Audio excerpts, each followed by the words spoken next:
Hello friend, आपका स्वागत है हमारे वीडियो। आज मैं वैद्युत आवेश तथा क्षेत्र का पार्ट 5 करने जा रहे हैं और ये क्वेश्चन इम्पॉर्टेंट है। गॉस का प्रमेय।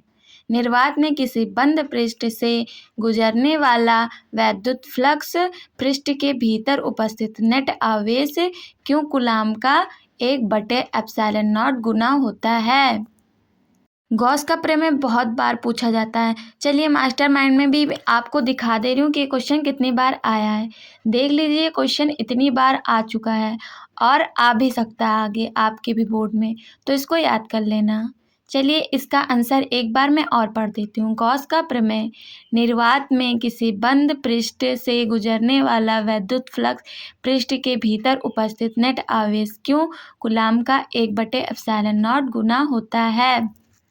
अगर 3 नंबर में पूछे तो ये क्वेश्चन इतना ठीक है इना, और इसका डेरिवेशन पूछे तो आप इसको भी कर देना, ठीक है। तो चलिए करते हैं। बंद पृष्ठ का क्षेत्रफल डीए से गुजरने वाला फ्लक्स, इसको आप कर लेना, ठीक है। एकदम आसान है। ये इसका डायग्राम है, ये दूरी है, ये डी ए क्षेत्र है उसका, और ये प्लस क्यू आवेश है, ठीक है। Pi E equals to E D A, pi E equals to समाकलन ई डी ए, ये समीकरण हम एक मान लेते हैं। और अतः वैद्युत क्षेत्र की तीव्रता, वैद्युत क्षेत्र की तीव्रता का सूत्र आप जानते होंगे। अगर नहीं जानते तो मैंने यहाँ पर लिखा है, ठीक है।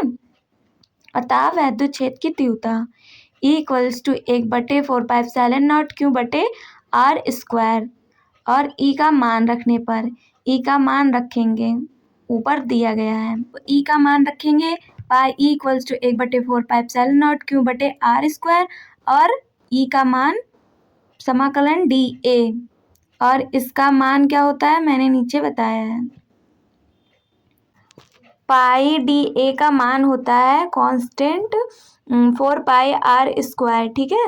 अब इसको हम रख देंगे, इसका मान पाई ई इक्वल्स टू 1/4πε0 Q/r², और इसका मान डी ए का मान 4πr², ठीक है। इसको मैंने रख दिया है। अब इसको हम काट लेंगे, r² से r² कट गया, 4π से 4π कट गया।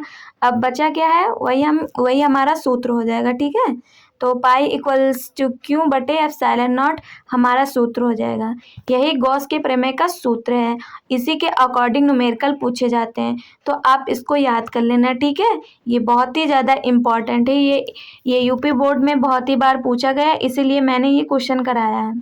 चलिए इसको एक बार और समझा देते हैं।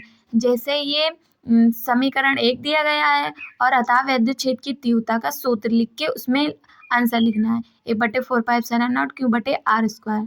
तो इसमें समीकरण 1 उतार देना ई का मान रखने पर, समीकरण 1, ठीक है। जैसे पाई ई 1/4πε0 Q/r², और ई का मान रख देना है समाकलन डी ए, ठीक है। इसको रख देंगे तो पाई डी ए का मान ये है, pi D A equals to 4πr²। समाकलन डी ए का मान होता है 4πr², 4πr²। इसको आप याद कर लेना, ठीक है। मैंने जैसे ही किया वैसे आप करेंगे तो आपको एग्ज़ाम में फुल मार्क्स मिल जाएंगे, ठीक है। तो चलिए इसको उतार के इसको काट देते हैं। देख लीजिए मैंने कैसे कैसे काटा है इसको, आप ऐसे ही करना, ठीक है। और इसका आंसर क्या बचता है, पाई इक्वल्स टू Q/ε0 इसका आंसर होता है। यही गॉस का प्रमेय है, आप इसको याद कर लेना ज़रूर से ज़रूर।